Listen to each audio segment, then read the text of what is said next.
Hello, everyone. Welcome to the Film Critics Guild weekly movie review discussions. And I'm Obro Das, the senior manager at the Guild.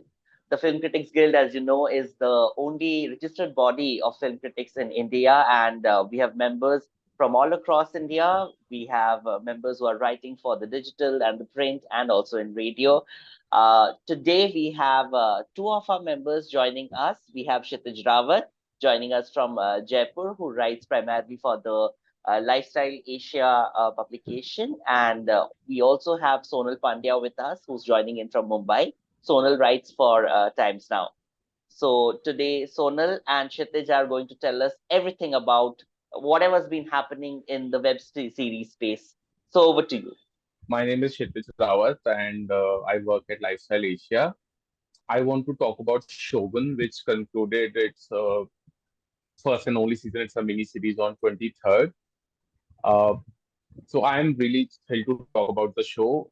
I had read the book in my teens. It was a tome. It was 1,200 pages. I think it was bigger than Lord of the Rings. And I was waiting quite eagerly for this show when it was announced.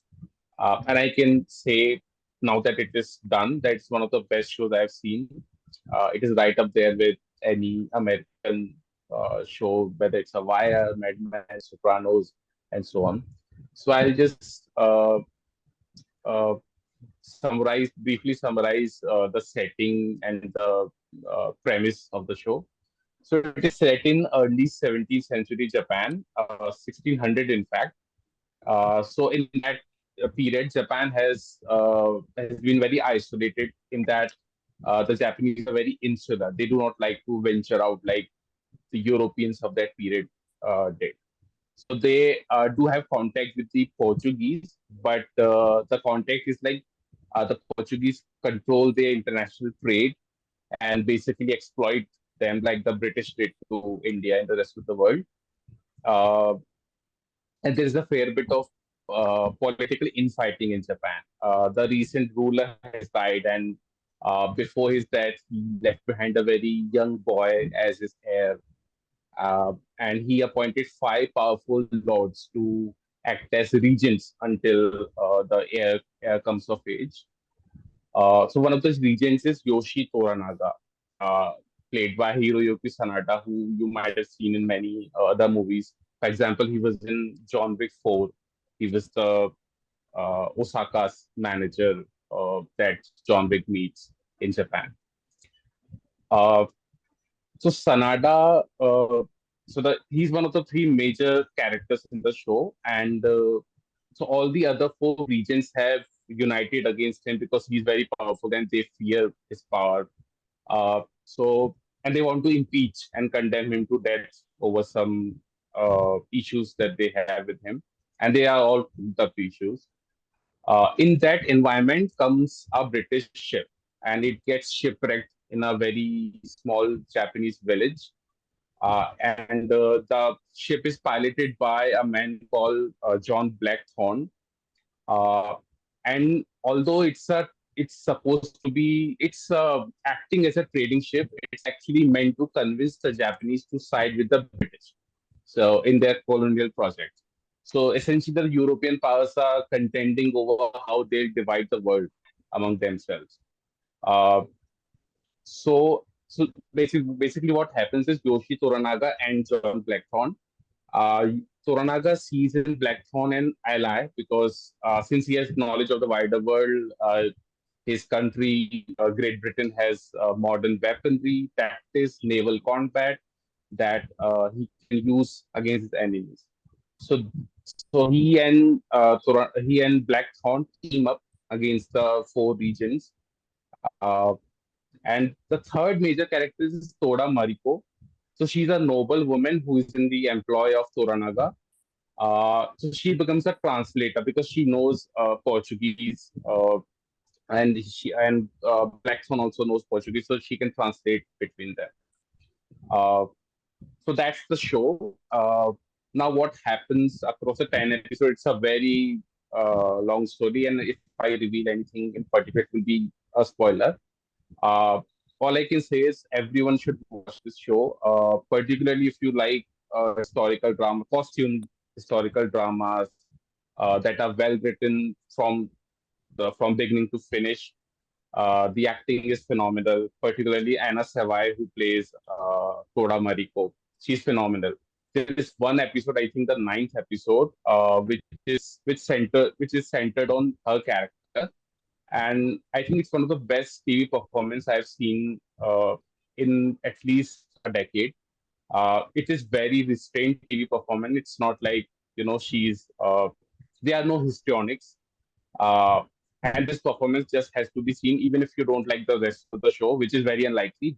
You should watch this show just for that episode. Yeah, Uh, I definitely agree. I yeah, Hi, I'm Sonal Pandya from Times Now. I think the last two episodes of Shogun are right. absolutely like the best writing that I've seen Yeah, on any web series of this year and maybe even last year. Yes, it's a period drama. It's in another language. It's mostly in Japanese. But I right, think that the way that they handle politics, religion, history, culture, tradition is astoundingly beautiful. And I don't right. think any other show can come close this year. And as you were Yeah, talking about, Mariko's episode, what she goes through in the ninth episode, it's right. like, last year how everybody was talking about the episodes of The Bear and what goes on in the sixth and the Yeah, seventh episode. Everybody should be talking about the ninth and the 10th episodes with what's happening in Shogun. right. From the moment I hit play, I was hooked, and I have ADHD, and it takes a lot to keep me glued to the screen these days. Yeah, This was a time and place so rich in history and culture in Japan. yeah, And I should say the creators and writers, production designers, cinematographers, everyone went above and beyond to bring that world to life. The costumes, the sets, the attention to detail, it's all top notch. And yeah, apart from the production values, all the other bells and whistles, the focus of the show is on the basics, like the writing, the storytelling, and developing interesting characters. And it reminded me of early Game of Thrones, when it used to be good, when the focus was similarly on what actually makes a drama series great. Yeah, yeah. Also, I thought that it's a rather male-dominated show. There are a lot of yeah, characters that are focused on the men of the show. But I found that I was really more moved by the women of the show. Not just Mariko. There's also uh, a character named Fuji in yeah, the yeah, series, who's also closely linked with Blackthorn, and what her arc and everything. I was really, really moved and quite close to tears many times in towards the end of the series, and how richly rewarding the show is, right. because it is based on a novel, so yes, there is the material to work with, but also how everything is just tied in together so well. I don't think we can see that in any other like an American or a UK show. Right, right. You see that with Shogun. Yeah, the boat scene Yes. involving Fuji and Black Punch was such a little scene, but it Yeah, left such a great impact. And also, absolutely. what worked for me in the show was the clash of culture scene. I really like these kinds of Yeah, story, and it's fascinating to see how two vastly different worlds collide and, in some instances, find common ground. I mean, yeah, we are reminded that despite our cultural differences, there are certain aspects of humanity that are truly universal. It can be yeah, bad things also, like pursuit of power. Everybody wants power, whether they are Japanese, Indians, Americans, or British. yeah. But it can be a long distance connection. Mm. Like Blackthorn, he finds himself alone in this world, and Mm. which is similar to Mariko also.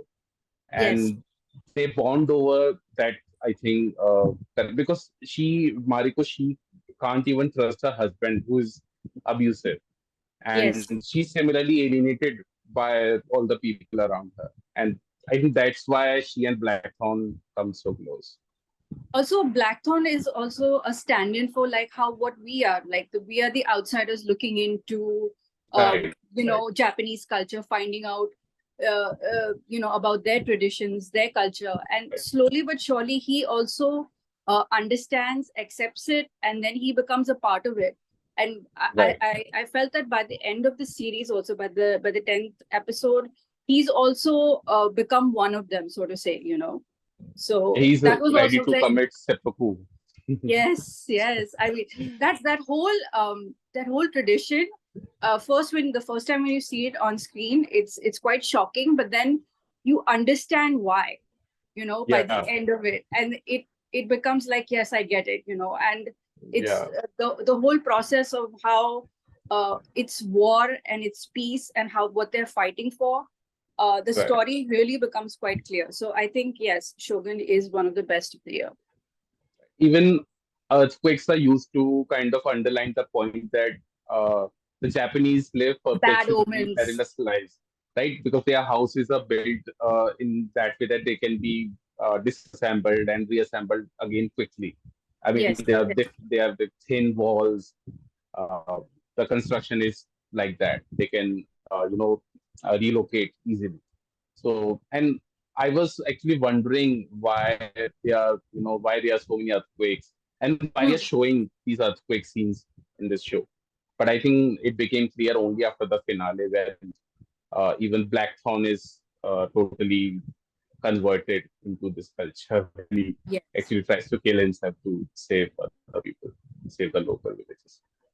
And also, speaking of Shogun, I like the fact that this was, I mean, I did get to binge watch a couple of episodes of this, but I like the fact that this was like a weekly release Yeah, and that you absolutely. got to digest the show Yeah, slowly yeah, but surely. So if you were a viewer watching weekly, the impact of what was happening in the series was much more powerful because yeah, you got to understand it little, digest what happened, and then come back and look forward to it a little more.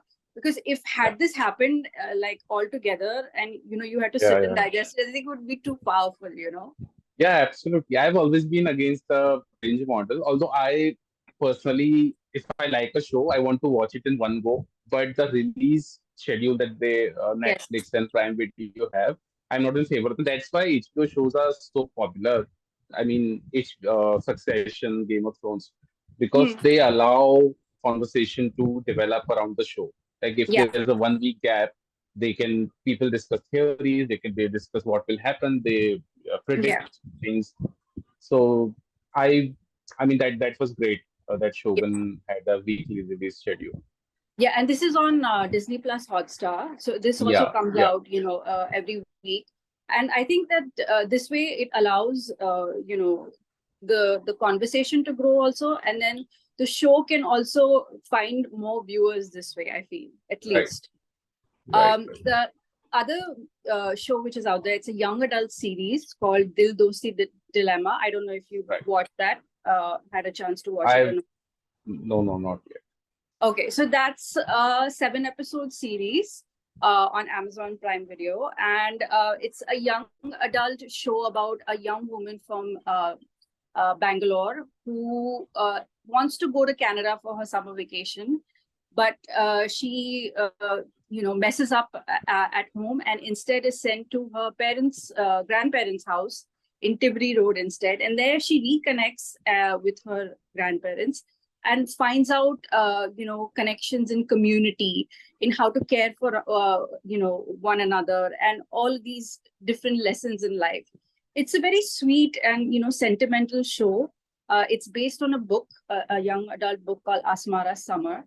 And Right, while there were too many characters in the show, right, the Asmara's friends and what they go through, but the initial plot of Asmara, her grandparents, her friends, her neighbors, I felt that was a show that, a family entertainer that everyone can enjoy. So that was something that is there that people can look forward to. right. I saw the trailer actually, and Hmm. Tanvi Azmi, I really She's like very good. her. So Yeah, I think this does sound right. I mean, it is right up my alley. So I will definitely yeah. check it out. Yeah, I think, and also there are not too many shows out there that I mean, there are shows out there on like television and stuff, but for web series that can, go for like the grandparents, the young adults, and also parents right. that they can sit and Hmm. watch, that is there. And also there is a strong sense of community in the show. So there is the place in which our grandparents live. It's under threat of redevelopment. So that Right. is one of the plots that's being addressed in the show, and how you've got like capitalism, greed, and how uh, you know things are going to be taken away. So they're cherishing the moments that they have. So that is there. Right. And also, it talks about like how respect between youngsters and elders. And the thing is, there is a generation gap. It's shown in the show, but then they also show that how through communication you can bridge that gap also, which was Right. a nice point that it is brought up uh, Right. in the show. Did you watch anything else this week? I saw the fifth film in the Ghostbusters series, Ghostbusters Frozen Empire. Hmm. And compared to Shogun, I'm less enthusiastic to talk about this film. Okay. I'm a fan of the first two Ghostbusters films and also the female-only version. I think I was the Right. only one among my friends who went to see the movie. I was the only one who liked the film. Okay. Uh, so first of all, I hate that so many movies have empire in their title these days, even though they have nothing to do with an actual empire. Godzilla, X Kong, the new empire. There's Right. so Right. many examples. So just a little source of annoyance. Uh, Hmm. so I feel like the people who are in charge of the franchise, they cannot decide whether to take it forward or keep it Yeah. rooted in nostalgia. Because Correct. the old characters are always returning, there are new characters being introduced, but the older characters are always coming to save the day. So on Hmm. one hand, it's exciting to see, the universe is expanding with new stories and characters, but on the other hand, it felt like the film was really trying to recapture the feel of the first two films. So it's trying to cash in on nostalgia again. Yeah, mostly. Hmm. Yeah. So what I would like to do, what I like to do, the filmmakers to do is that pay homage to the classics and Right. whatever. But there comes a point when you have to let the franchise evolve and grow, right? Because Hmm. you have to focus on the Sure. new characters. Although I'm not in favor of remaking or making sequels of older movies at all. But if you do have to do it in a Hmm. way that is interesting in the modern context.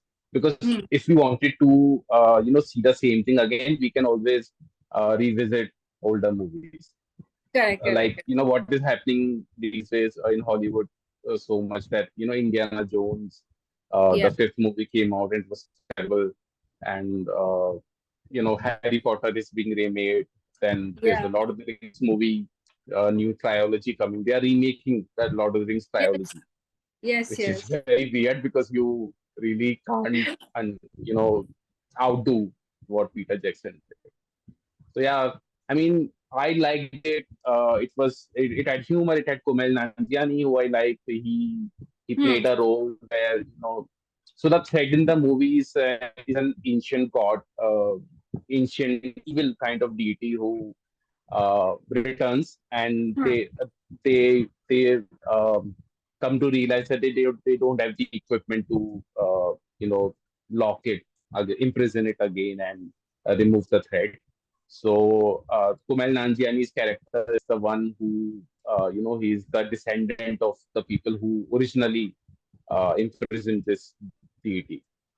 So they help him realize his powers, and again, the older characters, Bill Murray's character, and so on, they come together, and they are like 16 or 17 Ghostbusters now, and they are holed up inside a building, and that evil god comes. So it's very predictable. It's Hmm. watch and forget kind of thing. If you like, the franchise, there are Easter eggs and so on. But I don't like this franchise to that extent that I'm just Correct. happy and giddy seeing those Easter eggs and those references. Even though I understand them, but they don't make a film. You have to offer something more than just references to older films. Uh, so it's a very predictable story. there are there's an army of good actors, but none of them is utilized properly. Uh, I did like McKenna Grace. She's a teenage actor. She's phenomenal. She was great in the last movie as well. And Hmm. she's, I think, 16 or 17 now, but she's already a very good actor. So Hmm. she was the only, I would say, saving grace in this film. Right. And I would suggest that if you are really a fan of the franchise, then go watch it once in the theater. Otherwise, it's easy. It's an easy to miss movie. There's a lot of stuff around it. You should watch instead at home. The other Are you a fan? no, I'm a fan of the original Right. Ghostbuster series, but I haven't caught up with the newer films. I've just not had the chance to. And I guess once you've seen the older films, you're sort of stuck in that era of, Yeah, yeah, yeah. Like absolutely. you feel like nothing can compare to that. Yeah. So, I mean, yeah. in this case, they are not even trying to do anything different. They're just redoing what older Correct. characters did in those movies. So they are not even trying. They know, like, uh, if they were making Back to the Future and there was once again this Marty McFly and this old scientist. So that's what they're doing. They're just Right. redoing the same thing over and over again.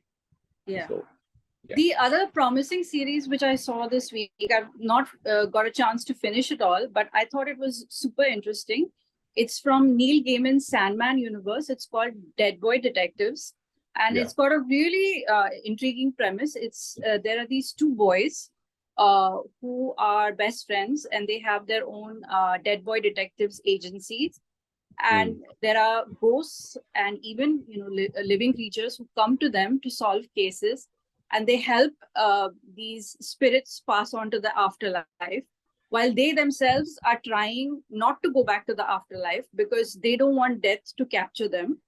And it's just them each episode solving these different cases against demons, against witches, against any kind of spirit that's out there. Right. And it's got this very I don't know if you've ever watched Buffy the Vampire Slayer, the series.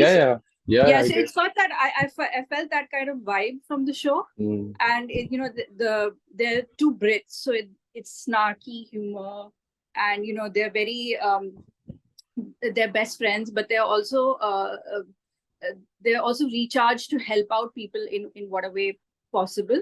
And they go from UK to America to help out this psychic girl, and through that she becomes part of their crew. And it just felt like this was a promising new show from the Sandman universe, which could take these supernatural stories ahead. So I felt that this was something that for a teenage audience, a young adult audience, Right. this could be something that, like how Wednesday was, that could tap into that kind of an audience for sure. So if Netflix wanted to renew it, that could be like the direction that the show could take. And the cases which are there also, so like if you've got like a demon who's possessing somebody, that's like a metaphor for like abuse, like how one person is being possessed by somebody. It's like how it's like a domestic violence situation. So I thought it was very nice that the way that the show handled that, by giving it gravitas, but then also having it this supernatural tinge to it. So Dead Boy Detectives is another show that could be possibly on people's radar this week. Yeah, I'm actually, I will definitely watch it because Sandman is something, uh, I mean, not just the show, the original graphic novels and so on. I have read them all. I have a collection actually. And nice. so have you listened to the Audible series? No, I have Audible. not. I have not. Okay. I think you should you should listen to it. I keep saying see because actually it's very visual in the sense that it creates images in your head. The sound design is amazing, Nice. and when you close your eyes and you are lying on your bed and you listen, you can actually uh, visualize everything because they have created audio effects for pretty much everything. So Nice. you actually get so immersed that you're forgetting that you're listening to a story. You should definitely try it. I, Um, I'll keep that it's in on my list. Audible. Yeah. Yeah. And I love the Netflix series Sandman as well. This Hmm. one is already on my watch list because I love everything Neil Gaiman has ever done, Yeah. whether it's television or movie or comics and prose, the novels he writes. So Yeah. yeah, definitely. I really hope this does get a chance to grow, because like we were talking about before with the binge versus the series, this is something that I don't think anybody can possibly find quickly during the first week of release or whatever. I hope Right. that audiences reach out to it, because it's fun, it's cheeky, and it's Mm. got that thing that there can be so many more stories in this universe. And of course there's that connection to Sandman also, that there Sam, can be some yeah. characters. Of course, death keeps popping by from Yeah, that that's universe. right. So it's nice to see that, and so possibly like a link towards what else can come by too. So I hope that it does get a chance to grow. Yeah, definitely. Yeah. Uh, Any if you, other? yeah, I mean, a recommendation. It's an old show actually, but if you like these kinds of stories where which are heavy on British humor and there are two characters, not exactly hunting demons and so on. So there's a Hmm. show called Detectivists. I'm not sure if at this moment there's a legal way to watch it in India, but Hmm. when I think around 2015 or 16, uh, I subscribed to BBC iPlayer, and so it follows two characters. And Hmm. have you seen Pirates of the Caribbean movies? Of course. So there's this guy who keeps losing his eye. Hmm. Yeah. Oh, So he was he in The has made Office also, right? I think. Yeah, so he was. So Yeah. he was he has made the show actually. He's a Oh, excellent nice. writer. He's an excellent writer and great actor. And Hmm. he and Toby Jones, the you must have seen him in I think Yes. yeah, many movies and shows. He's a very popular actor. So they play characters in a very small rural town in England, and they are basically detectives. So what they do is they have metal detectors and they search for treasures. Oh, nice. And by treasure, it can be anything.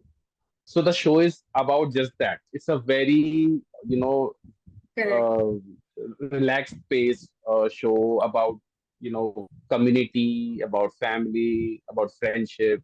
It's Right. very sweet. You should definitely watch it. And obviously, this very caustic British humor that you like and I love. Right. So Right. yeah, Also, there is the Tourist season 2 is also out on yeah, Lionsgate Play. yeah. So the first season was also a very interesting thing about this one man who, as soon as the show opens, he gets into, this is season 1 actually. Mm. He gets into a car crash and he doesn't know Right, anything about himself, and he's stranded in the Australian outback. And then he finds out, of course, that there's some people out to kill him and he doesn't know why. So then right, there's this whole thing about how he finds out who he is and what his past was, and he's not a very nice guy to begin with. right. Mm. So season 2 takes him to Ireland, where he finds out actually about his past, and Right. it's a quite a criminal past, and it's Mm. very interesting to see how they've taken what was essentially like this thing about like being stranded in a desert to taking it to Ireland, and still having all that the brutality of the story, and how tense it is in finding out, because this Right. guy, it's Jamie Dornan, he plays this character named Elliot Stanley. He Mm. finds himself in situations where people are almost always trying to kill him. So you're very like tense every time he comes on screen, because something is definitely happening to him. He's either being Right. run off the road, he's being kidnapped, he's being abducted, something or the other is happening to him. So you're like wondering, oh my God, what are they going to put him in next? So yeah, The Right. Tourist season 2 is also another interesting watch if you like thrillers. So that's something you can tune into as well. Right. Yeah. So yeah, that's all that's there this week then. All right. Thank you so much, Kshitij and Sonal, for this wonderful insight into all that's happening in the web space this week. And do follow us on our social handles and keep watching Film Critics Guild movie reviews. We will be back next week with more movie recommendations and web series recommendations. Till then, stay well.